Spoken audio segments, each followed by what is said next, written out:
আপনার ওই জিনিসটা 1 বছর 1.5 বছর যায়, তারপর কি ক্ষয় হয়ে শেষ হয়ে যায়। যদি এটা আপনার গোড়া থেকে এইদিকে আর আগা থেকে এইদিকে এটাতে কাজ করতে করতে এই পর্যন্ত ঠিকে যায় কিনা?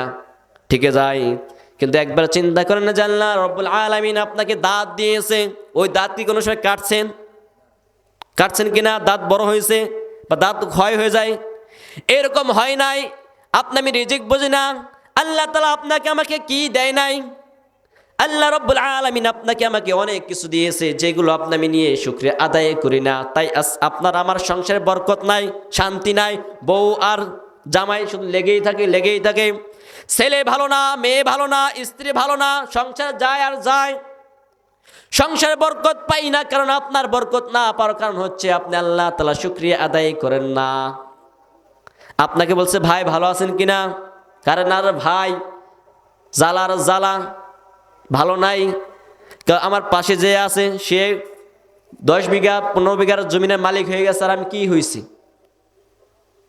কিন্তু আপনি তার সম্পদ দেখলেন, আপনি তার অর্থ দেখলেন, বৃত্ত দেখলেন, কিন্তু একবার তার অন্তরের দিকে তাকাইলেন না।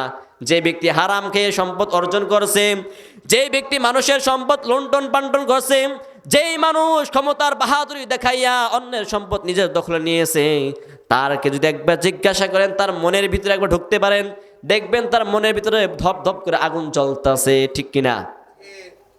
আজ আমি যে গরিব মুসলমান আছি, যারা গরিব অসহায়, দেখবেন তাদের আল্লাহ রব্বুল আলামিন 2টা নিয়ামত দিয়েছে, অনন্য 2টা নিয়ামত দিয়েছে। 1 নম্বর হয়েছে আল্লাহ রব্বুল আলামিন গরিব মানুষদেরকে খাওয়ানোর রুচি দিয়েছে। কি দিয়েছে? খাওয়ানোর রুচি দিয়েছে। আরেকটা দিয়েছে আল্লাহ রব্বুল আলামিন গরিবের ঘুম দিয়েছে, বিছনায় মাথা পড়লে ঘুম। ও প্রিয় মুসলমান ভাইরা, ভালো করে বোঝেন। আমাদের ঢাকা শহরে আপনি গিয়েছিলেন কিনা? কারওয়ান বাজারে গিয়েছিলেন? কেউ গেছেন নাকি? কারওয়ান বাজার দেখবেন আমাদের দেশ থেকে অনেক পেঁয়াজ যায়, রসুন যায়, শাকসবজি যায়। যারা কুলি আছে দেখবেন তারা 3 মন, 2.5 মন, 2 মন, 1.5 মন বোঝা মাথা করে লইয়া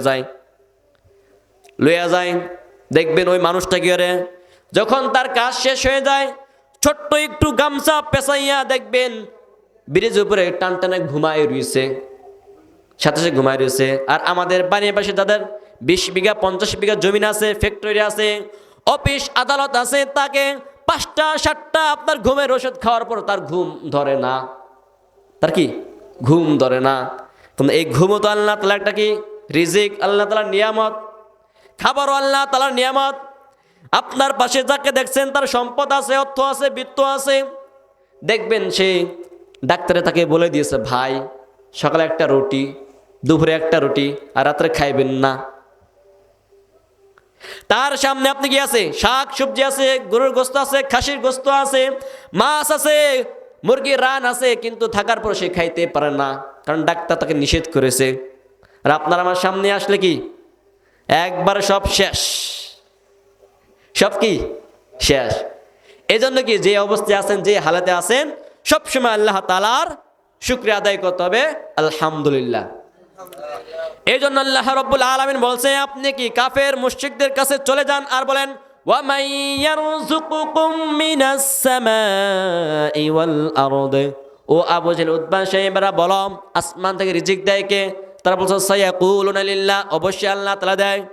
ওয়া মান ইয়ারযুকুকুম মিনাস সামাই ওয়াল আরদ ওয়া মান ইখরিজুল হাইয়্যা মিনাল মাইয়িত ওয়া মান ইখরিজুল হাইয়্যা মিনাল মাইয়িত।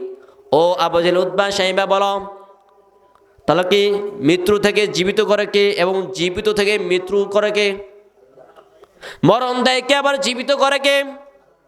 On Abu Jahl, Utba, Saiba বলবেন না, এটা আল্লাহ তাআলা দেয় না, এ কথা বলবে? তাই বলছে সায়াকুলুনা লিল্লাহ, অবশ্যই আল্লাহ তাআলা দেয়। পৃথিবীতে এমন একজন ব্যক্তি ছিল ঘাড় তারা, তার নাম শুনছেন নাকি? ফেরাউন। সে কি ফেরাউন? মূসা আলাইহিস সালামকে বলতেছে, মূসা, আমি শুধু শুধু কি খোদা দাবি করিনি কিনা?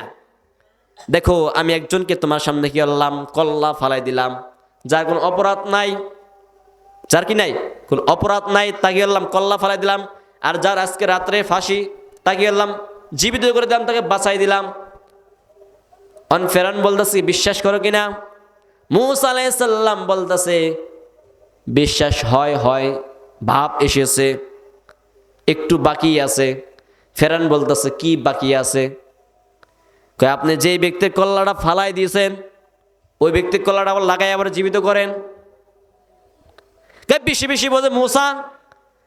আমাদের সমাজে অনেক মানুষ আছে, দেখবেন যে পোলাপান ছোট ছোট বাচ্চারা নামাজ পড়তে আসে, মসজিদ আসে, দিনের পথে আসে, একটু কেঁচামেচি করলে কয় তোর বাপের নাম কে ধর, মসজিদ থেকে ধাওয়ায় পাঠাই দিই। কিন্তু ওই বাচ্চা যদি বল দাদা আপনি দোয়ায় কুনুত কন, তোর বাপের নাম কি রে, তোর বাপের নাম কি, বেশি পাকনামি করস,